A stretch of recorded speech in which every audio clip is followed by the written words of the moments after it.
오늘 아침 뉴스 연구소.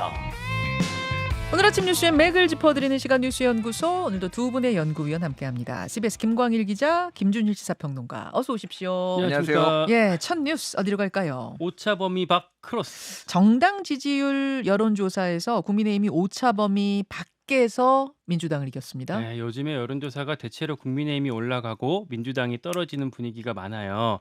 어제 나온 리얼미터계 화제인데요. 네. 에너지경제신문 1회 지난달 28일에서 29일 ARS 방식으로 조사했는데 국민의힘 46.7, 민주당이 39.1%가 나왔습니다. 차이가 7.6%포인트 해서 국민의힘이 민주당을 오차 범위 밖에서 앞선 게 1년 만이었고요. 네. 자세한 거는 중앙선거 여론조사 심의위원회 홈페이지 참조하시면 되겠습니다. 네. 민주당 당내 반응을 좀 취재해봤는데 겉으로는 괜찮다, 금방 회복될 거다라고 얘기를 많이 하긴 하는데 실제로는 심각하게 받아들이고 있습니다. 토요일 밤에 비공개 최고위원회의에서는 심지어 김어준 씨가 설립한 여론조사 업체에서도 불리한 수치가 나왔다라는 점이 거론되기도 했고요. 예. 어제 고위전략회의를 했었는데 여기서 이재명 대표가 빨리 솔루션 좀 찾아와라라고 전략위원회에다가 지시하기도 했더라고요. 문제는 특효약이 안 보인다는 점입니다. 그러니까 원인으로 꼽히는 게 두 가지예요.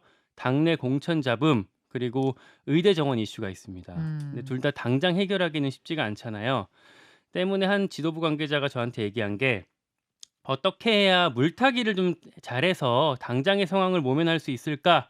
여기에 초점을 두고 있다고 합니다. 예. 그러다 보니까 어제 고위전략회의에서도 권역별 필승 대회 이런 계획도 짜고 그러느라고 시간만 허비했다고 하더라고요. 취재를 해보니까. 근데 그걸로 솔직히 돌파가 될진 잘 모르겠어요. 중진들 사이에서는 차라리 통합 행보를 해야 되는 거 아니냐. 예를 들면 어떤 식으로요? 이재명 대표가 당장 임종석을 찾아가든 문재인 전 대통령 찾아가든 조국 그 대표를 찾아가든 원로들을 찾아가든 해서 빨리 그런 것들 만남으로 해서 내부 결속부터 좀 다져야 되는 거 아니냐. 그래야 그 진보 진영에서 연대를 하든 중도층이 확장을 하든 이런 것들 좀 꾀할 수 있지 않겠냐, 이런 지적이 나오고 있는 겁니다. 그런데 김부겸, 정세균 두 전직 총리한테 선대위원장을 제안했다가 거절당했다, 이런 보도가 나와요. 어제 나왔어요. 근데 민주당에서 바로 반박을 했습니다. 제안한 적도 없다. 그리고 김부겸 전 총리 쪽에 제가 물어보니까 이쪽도 상당히 불쾌해하더라고요. 그래요? 그러니까 정식으로 제안한 것도 아니면서 언론에 살짝 흘려갖고 간보는 거 아니냐. 간본 거 아니냐, 이렇게 인식을 한다고요? 그러니까 물론 좀 대표성 없는 사람들이 얘기를 좀 주고받다가 그런 얘기들이 흘러갔을 수는 있는데 지금 우리 입장에서는 전혀 받을 만한 상황도 아니다. 무엇보다 공천이 다 사실상 끝난 상태에서 선대위원장 시킨다는 거는 실권도 안 주면서 나중에 선거 패배했을 때 책임만 분산시키는 거 아니냐. 그러면 우린 책임만 떠맡게 되는 건데 뭐하러 그걸 하겠냐, 꼼수 아니냐, 이런 어떤 불만을 토로하기도 하더라고요. 그렇군요. 김준일 평론가. 네. 어느 부분 주목하셨어요? 일단 민주당 주류 이제 친명과 그리고 이제 강성 지지자들이 가장 이제 참고를 많이 한다라는 게 이제 방송인 김어준 씨가 이제 지난 몇 년 전에 2년 전에 세운 그 여론조사 꽃이라는 이 여론조사예요. 여기가 지난번에 강서구청장 보궐선거를 거의 정확하게 맞춰서 굉장히 정확도가 높다, 이런 이제 평가도 있는데 최근에 여론조사를 보면은 굉장히 튑니다.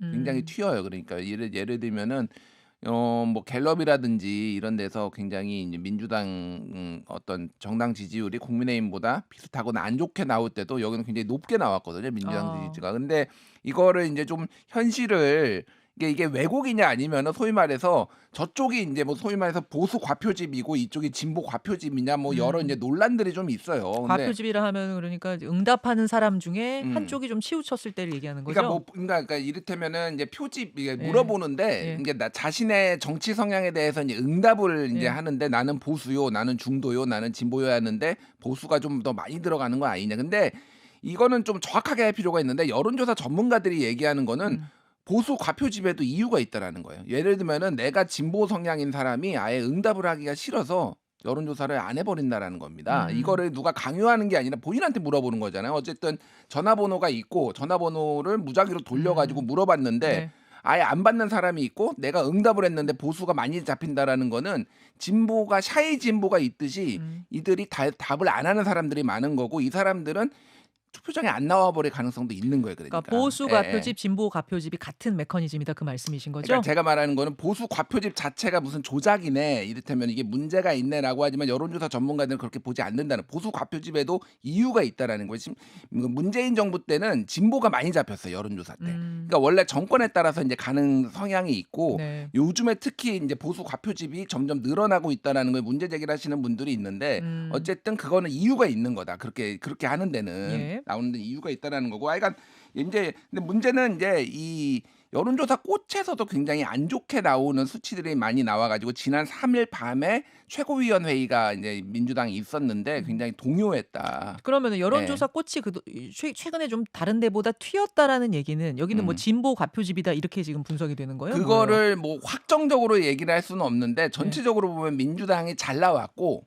그래서 그거를 민주당의 강성 지지층과 지도부가 상당히 여기에 의존하고 있어. 다른 데 안 나와도 여기에 잘 나왔고 지난번에 강서구청장 보궐선거도 여기가 정확했으니까 이게 정확할 거다라고 하는데 이해가 됐습니다. 그런데 여기서도 잘 안 나왔기 때문에 지금 술렁이는 거다. 예, 그런 이제 술렁이는 게 있었고 그래서 이제 이 지도부에서도 조금 이제 논란들이 있다. 뭐 이 정도로 보시면 될 것 같아요. 그래서 그게 이제 뭐 한국일보 기사하고 여러 군데 이제 언론 보도로 나왔습니다. 이게 중요한 거는 지금 민생 행보를 그러니까 최근에 이제 그 주류 친명들이 보는 거는 기울어진 운동장론이 또 나왔어요. 그러니까 언론이 지금 다 보수화돼 가지고 민주당의 안 좋은 점만 부각을 시켜 가지고 이게 이렇게 된 거지. 이게 좀 억울한 측면이 있다 하나. 그리고 우리가 민생 행보를 하면은 앞으로 이게 반전될 것이다. 이제 공천이 정리되고.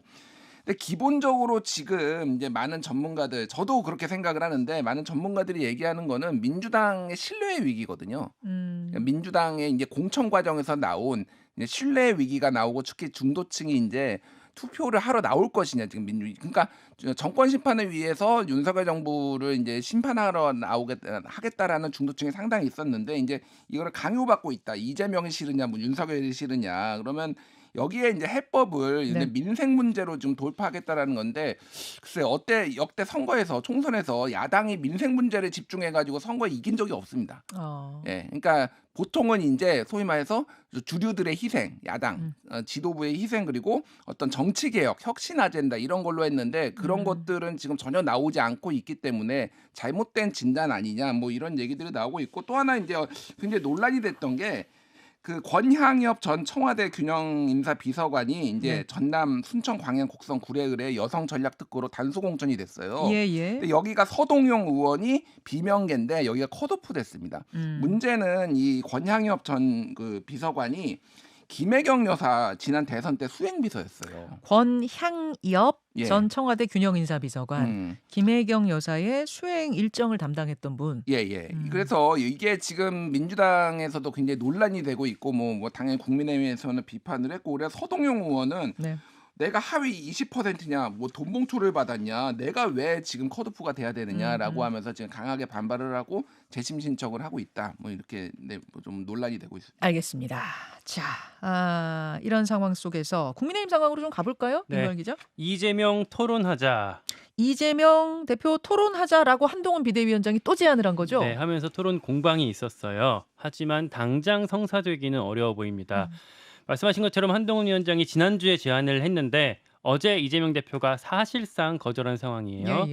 구체적으로는 대통령과 야당 대표 간 대화가 먼저다라고 얘기를 했어요. 뭐 영수회담 예전에 말했던 거 이걸 언급하면서 답을 피했다라고 볼 수가 있겠습니다. 도대체 왜 피한 거냐라고 이재명 대표 측의 반응 궁금해요, 진짜. 이쪽을 취재를 해봤습니다.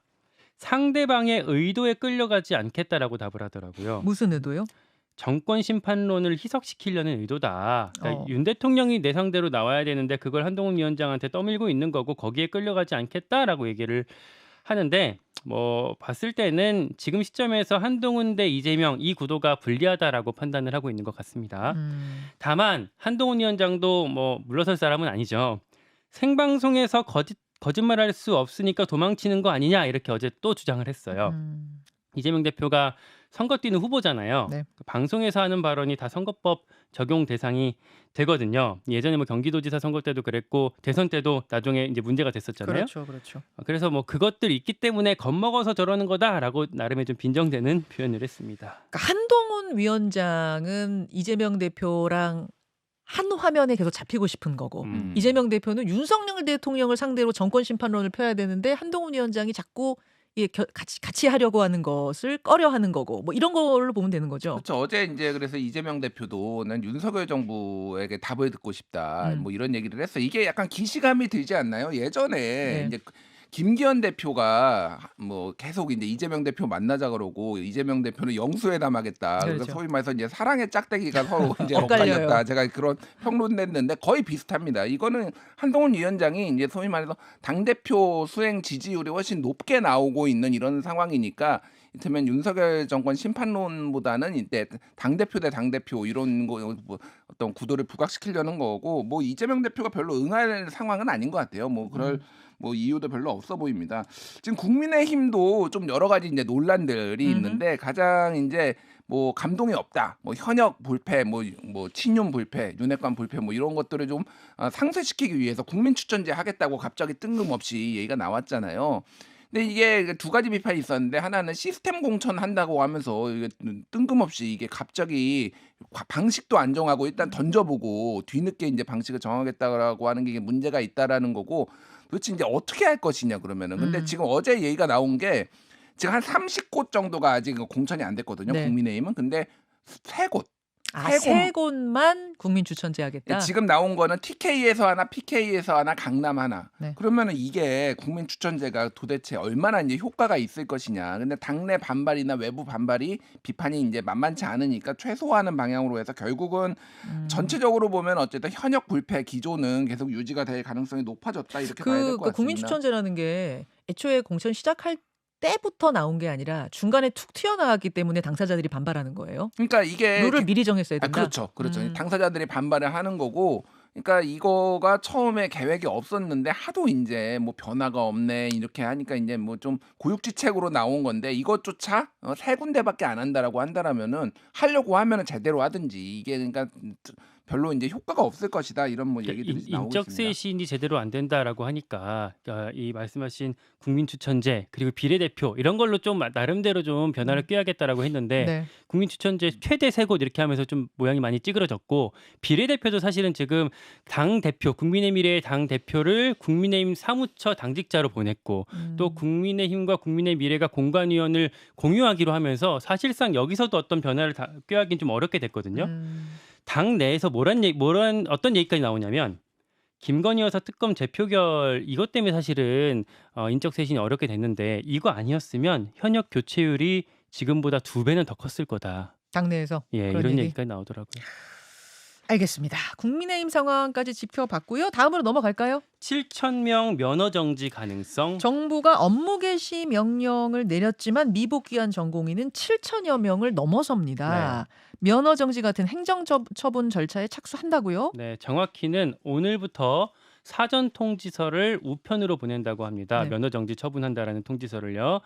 이후에 한 10수일 정도 소명 기간이 있고요. 그때 별도의 참작 사유가 인정되지 않으면 최소 3개월 면허 정지가 떨어진다고 합니다. 예. 3개월 정지라는 게 단순히 3개월 정지가 아니고 전공의들한테는 수련 기간을 이제 충족 못 시키는 기준이 되기 때문에 사실상 1년을 꿇는 그러니까 전문의 자격증 취득이 1년 늦춰지는 결과를 낳을 수가 있다고 해요. 그러니까 충족시켜야 되는 시간이 있는 건데 그거를 못 채우기 때문에 1년을 더 해야 된다는 거죠. 네, 그렇기 때문에 전공의들 입장에서는 되게 위협이 되는 처분이라고 할 수가 있겠고요. 이렇게 되면 그럼 정부가 강공 드라이브를 해서 파업이 끝나는 거냐?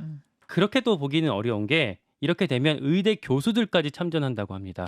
우리 제자들 지켜야 된다라고 하면서 뛰쳐나오겠다라고 하는 교수들 집단도 있어서 강대강 대치는 더 커질 수밖에 없을 전망입니다. 그런 가운데 대학별 증원 신청 지난번에 한번 수요조사했었고 이번에 정식으로 증원 신청을 받았는데 그 규모가 오늘 발표된다고요. 어제 자정까지 접수를 받았거든요. 근데 언론이 각 학교를 취재한 걸 종합해 보면 한 전체 2,000명 정도 혹은 2,000명을 상회하는 정도가 나올 걸로 추정이 되고 있어요. 이게 지금 의대 쪽 입장하고 음. 대학 본부 쪽 입장하고 엄청나게 엇갈리고 있다면서요. 그러고 또 학생들, 교수들, 뭐 또 전공의들 여기서 반발이 있기 때문에 네. 어제 밤까지 각 학교에서 줄다리기가 있었다고 해요. 예. 일단은 말씀드렸던 2,000명이라고 한다면 정부 방침이랑 얼추 맞는다고 볼 수가 있을 텐데 말씀드린 것처럼 줄다리기가 있었기 때문에 오늘 최종 발표까지 좀 지켜봐야 될 것 같긴 합니다. 예, 김준일 평론가. 그러니까 이 대학에서는 이 의대생을 몇 명 뽑느냐의 문제는 학교의 위상과도 관련된 거고 등록금의 문제이기도 하고 여러 가지로 가능하면 많이 써 이런 분위기 쪽인 것 같고 의대 본부 쪽에서는 아니 우리가 가르칠 역량이 안 되는데 그렇게 쓰면 됩니까? 이게 지금 갈등이 있는 거죠. 학내 갈등. 그렇죠. 뭐 학내 갈등이 있죠. 학내 갈등이 있는데 어쨌든 대학의 입장에서 의대도 이제 사실은 이제 의대생들과 이제 의사들 눈치를 어느 정도 보는 거예요. 그러니까 이게 그래서 정말로 처음에 이제 정부가 써내라고 했을 때는 최대한 많이 써냈지만 이게 현실화됐을 때는 이게 이 정도가 이제 우리가 할 수 있느냐. 그래서 뭐 정부에서 그래서 뭐 이제 의대 교수를 뭐 충원을 뭐 1,000명을 하네 뭐 이런 뭐 막 긴급하게 대책까지 나왔지만은 여러 가지 이제 현실적인 문제들이 있는 거고 당장 이제 내년 올해죠. 올해 입시에도 지금 굉장히 많은 영향을 미치는 문제라서 네. 빨리 이제 결정을 해야 되는데 일단 아까 전에 그 의사들 이제 면허 정지 행정 처분 절차 이제 착수했지만은 지금 전공의는 꿈쩍도 안 하고 있습니다. 쉽게 내가 의사 안 하면 안 했지. 그리고 이런 식으로는 안 하겠다. 미래가 없다. 내가 뭐 예를 들면 뭐 소아과 소아청소년과 전공의 뭐 하고 있는데 뭐 이제 여러 이제 의료 쪽 전문지들에서 이제 기사가 어제 많이 쏟아졌는데 정부가 협박해가지고 나는 절대 돌아가지 않는다. 뭐 이런 식의 이제 분위기가 굉장히 높거든요. 예. 그래서 지금 현재 사직자의 한 6% 정도만 지금 복귀한 상황이에요. 복귀가 6%. 예, 그 정도입니다. 뭐 더 이제 뭐 매일 이제 업데이트가 되니까 제가 그것까지 다 체크는 못 하고 있는데 거기에다가 이제 펠로우라고 불리는 전임의들까지도 함께하고 있는 전선이 더 커지는 상황이에요. 예, 오히려. 그렇죠. 그래서 이제 정부의 출구 전략은 뭐냐 그러면 어쨌든 숫자도 숫자인데 2,000명이란 숫자인데 그러면 어떤 식으로 이제 협상을 할 것이냐가 조금 이제 정부가 좀 관건이 되지 않나 그렇게 보여집니다. 자, 여기까지 또 다른 국면을 맞는 이 문제까지 짚어드렸습니다. 두 분 수고하셨습니다. 고맙습니다. 감사합니다. 김현정의 뉴스쇼는 시청자 여러분의 참여를 기다립니다. 구독과 좋아요, 댓글 잊지 않으셨죠? 알림 설정을 해두시면 평일 아침 7시 20분 실시간 라이브도 참여하실 수 있습니다.